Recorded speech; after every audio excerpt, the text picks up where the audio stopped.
প্রায় 2 ঘন্টা পর মুখ্যমন্ত্রীর কালীঘাটের বাড়িতে শেষ হয়েছে জুনিয়র ডাক্তারদের সঙ্গে মমতা বন্দ্যোপাধ্যায়ের বৈঠক।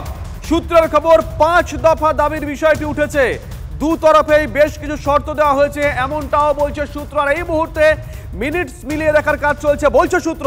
আমাদের সঙ্গে রয়েছেন দুজন সহকর্মী দীক্ষা এবং সৌরভ। দীক্ষার কাছে একটু যাই। দীক্ষা, ঘড়ির কাঁটা 10টা, আপডেটটা নিয়ে নেই চট করে। দেখো 6:40 থেকে বৈঠক শুরু হয়েছিল মুখ্যমন্ত্রীর সঙ্গে আন্দোলনকারী জুনিয়র চিকিৎসকদের। তারা 5টা দফা নিয়ে দাবি নিয়ে এসেছিলেন এবং সেই 5টা দাবি নিয়ে আলোচনা হয়েছে। তবে কিছু শর্ত সাপেক্ষ শর্ত দুতরফের তরফেই রাখা হয়েছে। এখন মিনিটস টু মিনিটসের যে আপনার রেকর্ডিং জানি সেক্ষেত্রে সই হবে, সেই কাজকর্ম চলছে। এবং আমরা যেটা জানতে পারছি এই মুহূর্তে মুখ্যমন্ত্রী কিন্তু প্রেস কনফারেন্স করবেন, সেটা ভেতর থেকেই জানানো হয়ে গেছে যে এই তারা জুনিয়র চিকিৎসকরা বেরিয়ে এলেই কিন্তু মুখ্যমন্ত্রী প্রেস কনফারেন্স করবেন। অর্থাৎ গত 3 বার ধরে যে 5 বার ধরে চিঠি দেওয়া হয়েছে রাজ্যের তরফ থেকে, কিন্তু আজকে তৃতীয় দিনের বৈঠক। সেই বৈঠকে বলাই দেওয়া হয়েছিল প্রথম থেকে লাইভ স্ট্রিমিং হবে না এবং ভিডিওগ্রাফি হবে না, কিন্তু মিনিটস পুরো রেকর্ডস দেওয়া হবে এবং দুতরফে সই করাবে। এবং আমরা দেখলাম 6:40 থেকে প্রায় 2 ঘন্টা ধরে সেই বৈঠক চললো। এবং যেটা আমরা সূত্র মারফত খবর পাচ্ছি যে 5টা তারা যে দাবি নিয়ে এসেছিলেন সেই 5টা দাবি নিয়েই কিন্তু আলোচনা হয়েছে। কিন্তু সেই আলোচনায় জট কাটবে কিনা সেটা পরবর্তী পদক্ষেপে বলা হবে। তবে যেটা জানা যাচ্ছে যে কিছুটা হলেও সদর্থক ভূমিকা মিলেছে দুতরফের মধ্যে থেকেও, কিন্তু সেখানেও শর্ত রয়েছে দুতরফের তরফ থেকে। অর্থাৎ যতক্ষণ না মুখ্যমন্ত্রী মমতা বন্দ্যোপাধ্যায় এবং যারা জুনিয়র ডক্টর আন্দোলনকারী তারা এসে বক্তব্য রাখছেন, ততক্ষণ আমরা বলতে পারবো না যে জট পুরোপুরি কাটলো কিনা। কিন্তু আমরা যেটা জানতে পারছি একটু পরে কিন্তু মুখ্যমন্ত্রী মমতা বন্দ্যোপাধ্যায় প্রেস কনফারেন্স করবেন এবং আন্দোলনকারী জুনিয়র চিকিৎসকরা তারা তো আগেই বলেছিলেন তারা বাইরে বেরিয়ে এসে প্রেস কনফারেন্স করবেন, কিন্তু সেটা সেখানে এখানে করবেন নাকি বাইরে স্বাস্থ্য ভবনে ফিরে গিয়ে করবেন সেটা এখন দেখার বিষয়। কিন্তু মুখ্যমন্ত্রী যে প্রেস কনফারেন্স করবেন সেটা আমাদেরকে ঘোষণা করা হয়েছে। এবং যেটা বলা দরকার যে 2 ঘন্টা ধরে যে চললো সেখানে কিন্তু 5টা তাদের ডিমান্ডই যারা আন্দোলনকারী জুনিয়র চিকিৎসক তারা শীর্ষ কর্তা এবং মুখ্যমন্ত্রীর সামনে রেখেছেন।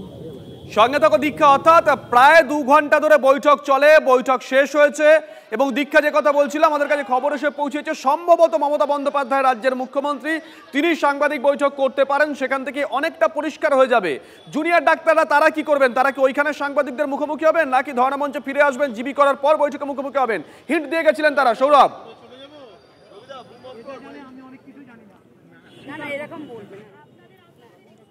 শুভজিৎ, দেখো 3 ঘন্টা 20 মিনিট অতিক্রম হয়ে গিয়েছে। বৈঠকে কি হলো সেটা নিশ্চিতভাবে সাংবাদিক বৈঠক থেকে ঘোষণা হবে। তুমি যদি আমায় জিজ্ঞেস করো আমি বলবো আবহাওয়া ইতিবাচক। 3 ঘন্টা 20 মিনিট ধরে ভেতরে রয়েছেন, এখনো পর্যন্ত ভেতর থেকে কোনো অসন্তোষ আসেনি, কোনো অসন্তোষ তাদের রয়েছে সেই রকম কোনো বার্তা আসেনি, না এখানে এসছে না স্বাস্থ্য ভবনের ধর্ণা মঞ্চে এসছে। ফলে 3 ঘন্টা 20 মিনিটের এই বাতাবরণে তারা এখনো রয়েছেন। প্রায় 1 ঘন্টা ধরে তারা মিনিটস লিখছেন। ফলে ধরা যায় যে যারা যে কারণে এখানে যে দাবি দাবাগুলো নিয়ে এসেছিলেন ইতিবাচক কিছু না পেলে তারা এতক্ষণ ধরে সেখানে আছেন, সেটা অনেকটা অস্বাভাবিক। আমাদের সঙ্গে যারা কথা হচ্ছে তারা কোনো রেজাল্ট জানাননি, ঠিকই যে কি হয়েছে না হয়েছে ডিটেলস তারা স্টেটমেন্টে বলবেন। কিন্তু যদি তুমি আবহাওয়া বলো আমি বলবো আবহাওয়া ইতিবাচক এখনো পর্যন্ত। তুমি যদি স্বাস্থ্য ভবনের আবহাওয়া বলো তাহলে সেখানে যে দাবি দেওয়া ছিল স্বাস্থ্য সচিবকে পদত্যাগ করতে হবে, ডিএমইকে পদত্যাগ করতে হবে, ডিএইচএসকে পদত্যাগ করতে হবে, স্বাস্থ্য ভবনের শীর্ষ কর্তাদের যে সুর কিছুক্ষণ আগে আমরা কথা বলে শুনেছি তাতেও কিন্তু মনে হচ্ছে সেই দাবি দেওয়ার খানিক প্রতিফলন, আংশিক প্রতিফলন ঘটতে পারে। বাকিটা নিশ্চিতভাবেই যখন প্রেস স্টেটমেন্ট আসবে তখন আমরা নিশ্চিতভাবে আমাদের দর্শকদের জানাবো। কিন্তু এই মুহূর্তে স্বাস্থ্য সংবাদদাতা হিসেবে যা দেখছি, যা বুঝছি, যা শুনছি, যা ইনপুট পাচ্ছি তার ভিত্তিতে আমি বলতে পারি এখনো পর্যন্ত মনে হচ্ছে ইতিবাচক। যদিও ফুটনোটে জানিয়ে রাখি যে এই ধরনের মুভমেন্টে যে কোনো সময় পট পরিবর্তন হতে পারে, তবে এখনো পর্যন্ত আবহাওয়া ইতিবাচক। শুভজিৎ, সঙ্গে থেকে সৌরভ। দীক্ষার কাছে আরেকবার যাই। দীক্ষা, ম্যানেজমেন্টে একটা কথা আছে উইন উইন। আজকে আমরা দেখলাম জুনিয়র ডাক্তারদের তরফ থেকে শর্ত দেওয়া হলো, 3টে শর্ত দেওয়া হয়েছিল, তার মধ্যে তৃতীয় শর্ত মেনে নেওয়া হলো নবান্নের তরফ থেকে, কালীঘাটের তরফ থেকে। মানে সদর্থক ভূমিকা দু তরফ থেকে দেখানো হচ্ছিল সকাল থেকে, তাই তো দীক্ষা?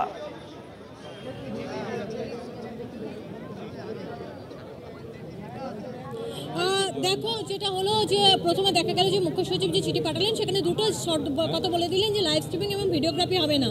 পাল্টা যখন জুনিয়র চিকিৎসকরা জিবি করলেন এবং তারপরে যখন তারা চিঠি পাঠালেন সেখানে তারা বলে দিলেন যে মিনিটস টু মিনিটস রেকর্ডিংয়ের কথা কিন্তু তারা বলছেন এবং তারা যে স্টেনোগ্রাফার নিয়ে আসবেন সেটা অবশ্য তারা চিঠি পাঠিয়েছিলেন, তার কোনো উত্তর আসার আগেই তারা এখানে পৌঁছে যান। তবে এখনও যেটা আমার সহকর্মী সৌরভ দত্ত যেটা বলছিল যে 6:40 থেকে এখনও পর্যন্ত প্রায় 3 ঘন্টার ওপর হয়ে গিয়েছে, ভেতরে জুনিয়র চিকিৎসকরা রয়েছেন। যদিও বৈঠকটা শেষ হয়ে গেছে অনেকক্ষণ আগেই, অর্থাৎ 2 ঘন্টা 5 মিনিটের মাথায় কিন্তু বৈঠক শেষ হয়ে গিয়েছিল। এবং তারপরে মিনিস্টার যে লেখা সেগুলো আবার ঝালিয়ে নেওয়া দুতরফে, তারপরে সই সবুজ সমস্ত সেই সমস্ত কাজকর্মগুলো চলছিল। এবং আমরা তারপর ভেতর থেকে যেটা আমাদেরকে জানানো হয়েছে, মুখ্যমন্ত্রী প্রেস কনফারেন্স করবেন। অর্থাৎ একটা যে ইতিবাচক, আমার সহকর্মী সৌরভ দত্ত যেটা বলছে যে কোথাও একটা ইতিবাচক যদি ভূমিকা না হতো তাহলে কিন্তু চিকিৎসকরা এতক্ষণ ধরে, অর্থাৎ প্রায় 3 ঘন্টার ওপর হয়ে গিয়েছে, ভেতরে থাকতেন না। ফলে কোথাও একটা ইতিবাচক, হয়তো আজকের আমরা আলোচনা থেকে বলবো যে ইতিবাচক হয়েছে, কিন্তু এটাও জানি যে কিছু শর্ত তারাও রেখেছেন বা সরকার তরফ থেকেও কিছু শর্ত রাখা হয়েছে। কারণ তাদের যে শর্তগুলো ছিল তার মধ্যে কিন্তু একটা শর্ত ছিল যে সিপি বিনীত গোয়েলের অপসারণ বা তাকে পদত্যাগ করতে হবে, এই ধরনের ছিল। স্বাস্থ্য সচিবের পদত্যাগ ছিল, সে ব্যাপারে সরকার কতটা ভূমিকা পালন করবে সেটা এখন সরকারের তরফ থেকে, অর্থাৎ মুখ্যমন্ত্রীর তরফ থেকে ঘোষণা হলেই বলা যাবে। ফলে কিছুটা শর্ত যে রাখা হয়েছে সেটাও আমরা জানতে পারছি। তবে ইতিবাচক যে বৈঠক হয়েছে সেটার প্রমাণ হচ্ছে প্রায় 3 ঘন্টার উপর হতে চলো জুনিয়র চিকিৎসকরা এখনো ভেতরে রয়েছেন এবং মুখ্যমন্ত্রী প্রেস কনফারেন্স করবেন। এবং সেটা যৌথ প্রেস কনফারেন্স করবেন নাকি মুখ্যমন্ত্রী একা করবেন সেটা এখনো বলা হয়নি, তবে মুখ্যমন্ত্রী যে প্রেস কনফারেন্স করবেন সেটা বলা হয়েছে। ফলে কোথাও যে একটা ইতিবাচক আমরা পাচ্ছি, সদর থেকে একটা ভূমিকা পাচ্ছি, সেটা বলাই বাহুল্য। সঙ্গে থাকা দীক্ষা, সৌরভের কাছে আরেকবার যাই। সৌরভ, দীক্ষার কথা প্রসঙ্গেই বলি, যে দাবি জুনিয়র ডাক্তাররা রেখেছিলেন তার মধ্যে অন্যতম হচ্ছে সিপি, মানে কলকাতার পুলিশ কমিশনার, স্বাস্থ্য সচিব, স্বাস্থ্য শিক্ষা অধিকর্তা, স্বাস্থ্য অধিকর্তা, এদেরকে অপসারণ করতে হবে বা ইস্তফা দিতে হবে। হতে পারে 4 জনের ক্ষেত্রেই প্রযোজ্য হলো, হতে পারে কারো ক্ষেত্রে প্রযোজ্য হলো না, হতে পারে আংশিক প্রযোজ্য হলো, সেটা তো সময় বলবে। কিন্তু লাখ টাকার একটাই প্রশ্ন, জট কি কাটলো? এখান থেকে ধর্ণা মঞ্চকে এবার জুনিয়র ডাক্তাররা তুলে নেবেন, ইঙ্গিত কি বুঝতে পারছো নাকি প্রেডিক্ট করার সময় এখন আসেনি?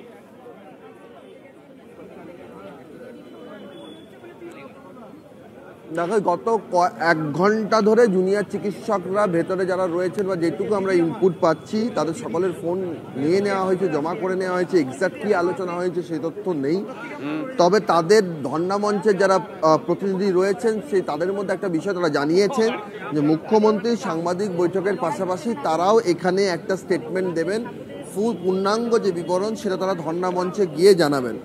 এখানে তারা যে স্টেটমেন্টটা দেবেন সেই স্টেটমেন্ট দেওয়ার মধ্যেই দেখা যাবে যে সেখান থেকে তাদের যে দাবি দেওয়া কতখানি প্রতিফলন ঘটেছে। পুলিশ প্রশাসনের নিয়ে তাদের যে দাবি দেওয়া ছিল সেই জায়গাটা তারা কি প্রতিশ্রুতি পেয়েছেন, কি আলোচনা হয়েছে। তাদের বক্তব্য তো অবশ্যই রয়েছে যে কেন সিপি, কেন জয়েন্ট ডিসি নর্থ এবং ডিসি সেন্ট্রালে তারা পদত্যাগ দাবি করছেন, সেই বিষয়গুলো তো তাদের স্পষ্ট ছিল দাবি দেওয়ার মধ্যে। কেন তারা এই দাবিগুলো তুলছেন, একই রকমভাবে স্বাস্থ্য ভবনের শীর্ষ কর্তাদের কেন পদত্যাগ দাবি করছেন সেটাও স্পষ্ট ছিল। স্বাস্থ্য ভবনের শীর্ষ কর্তাদের একাংশ বলছেন যে কর্মবিরতি উঠে যাক, তারাও চান। যদি প্রয়োজনে তাদের দাবি মানতে হয় স্বাস্থ্য ভবনের তরফ থেকে, তাহলে সেদিক থেকে তাদের কোনো আপত্তি নেই। এটা স্বাস্থ্য ভবনের এই রাত 9টা সেই সময়কার একটা মনোভাব, একটা পর্যবেক্ষণ তোমার সামনে তুলে ধরলাম। তুমি বুঝতেই পারছো যে এখানে একটা বৈঠক চলছে, গুরুত্বপূর্ণ বৈঠক চলছে। সেই বৈঠকের প্রেক্ষিতে কোন দিকে কোন খাতে বইতে পারে, সাধারণত এই ধরনের যদি কোনো সিদ্ধান্ত হয়ে থাকে তাহলে নিশ্চিতভাবে যে ব্যক্তিকে সরতে হতে পারে সেই ব্যক্তিকেও আগাম একটা মানসিক প্রস্তুতি রাখার সুযোগ করে দেওয়া হয়। কোথাও কি সেই জায়গা থেকে সেই ব্যক্তি সেই কথা বলছেন, সেই জায়গার থেকে সেই সমস্ত তথ্য বিশ্লেষণ করে বা সেই সমস্ত গতিপথ যেদিকে যাচ্ছে সে বিশ্লেষণ করে। এবং এখানে যখন কালীঘাটে আমরা 3 ঘন্টা 20 মিনিট ধরে আছি, 3 ঘন্টা 20 মিনিট, এখন তোমার সঙ্গে যখন কথা বলছি সেটা 3.5 ঘন্টা হয়ে গেছে এবং প্রায় ঘন্টা খানেক ধরে তারা মিনিটস লিখছেন। অর্থাৎ কোথাও তো একটা কিছু বিষয় রয়েছে যে কারণে দুপক্ষ এতক্ষণ ধরে ঘন্টাখানেক সময় ধরে কার্যবিবরণী লেখার ক্ষেত্রে তারা ব্যয় করছেন সেই সময়টা। ফলে একেবারেই মিটিংয়ের আবহাওয়া বা বৈঠকের আবহাওয়া ইতিবাচক যে নয়, অন্তত সেই আভাস এই 10টা 30 মিনিট অন্তত এই এখন 3.5 ঘন্টা পর অন্তত মিলছে না। শুভজিৎ, সঙ্গে থাকো সৌরভ। দীক্ষার কাছে যাই। দীক্ষা, সৌরভ বলছিল আবহাওয়া ইতিবাচক, সকাল থেকেও বোধহয় নেতিবাচক ছিল না। সকাল থেকে মোটামুটি একটা ইঙ্গিত পাওয়া যাচ্ছিল যে পুরো বিষয়টাই একটা ইতিবাচক হলেও হতে পারে। দীক্ষা,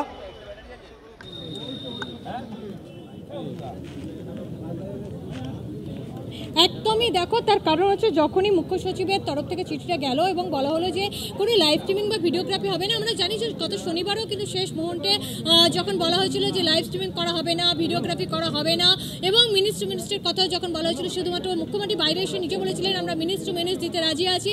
কিন্তু তখন কোনো প্রথম দিকে কিন্তু জুনিয়র ডাক্তাররা অনড় ছিলেন, কিন্তু পরবর্তী ক্ষেত্রে তারা তাদের জায়গা থেকে সরে আসেন এবং তারা বৈঠকে বসার জন্য রাজি ছিলেন। কিন্তু সেই সময় যেহেতু অনেকটা দেরি হয়ে গিয়েছিল সেই বৈঠক সফল হয়নি। আজকে আবার যখন মুখ্য সচিবের তরফ থেকে চিঠি গেল তখন কিন্তু একদম প্রথমেই স্পষ্ট করে দেওয়া হয়েছিল লাইভ স্ট্রিমিং হবে না বা ভিডিওগ্রাফি হবে না, কিন্তু তারা যে 3 নম্বর পয়েন্টটা দিয়েছিল মিনিট টু মিনিট সেটা কিন্তু মুখ্য সচিব অর্থাৎ রাজ্য সরকারের তরফ থেকে মেনে নেওয়া হলো। অর্থাৎ প্রথম থেকেই আজকে একটা বলা হয়েছিল যে আজকে কোথাও একটা ইতিবাচক ভূমিকা দেখানো হচ্ছিল যেমন রাজ্য প্রশাসনের তরফ থেকে।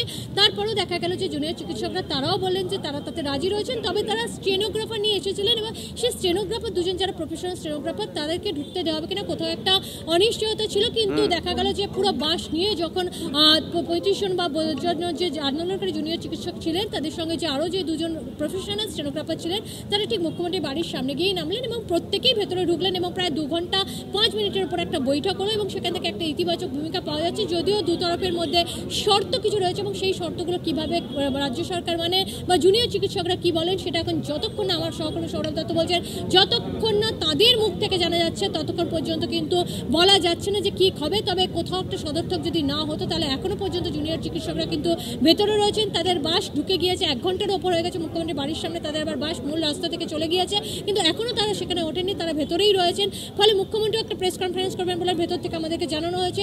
ফলে বোঝাই যাচ্ছে যে কোথাও একটা ইতিবাচক হয়েছে এবং সকাল থেকেই সেই আজকের আবহাওয়াটা একটা ইতিবাচক ছিল বলেই আজকে হয়তো রাতের দিকেও একটা ইতিবাচক কোনো আমরা খবর পাচ্ছি। সৌরভ, গত শনিবার দুপক্ষের মনোভাব আজকে দুপক্ষের মনোভাব অনেকটাই পার্থক্য, কারণটা কি? আগামীকাল শুনানি তাই?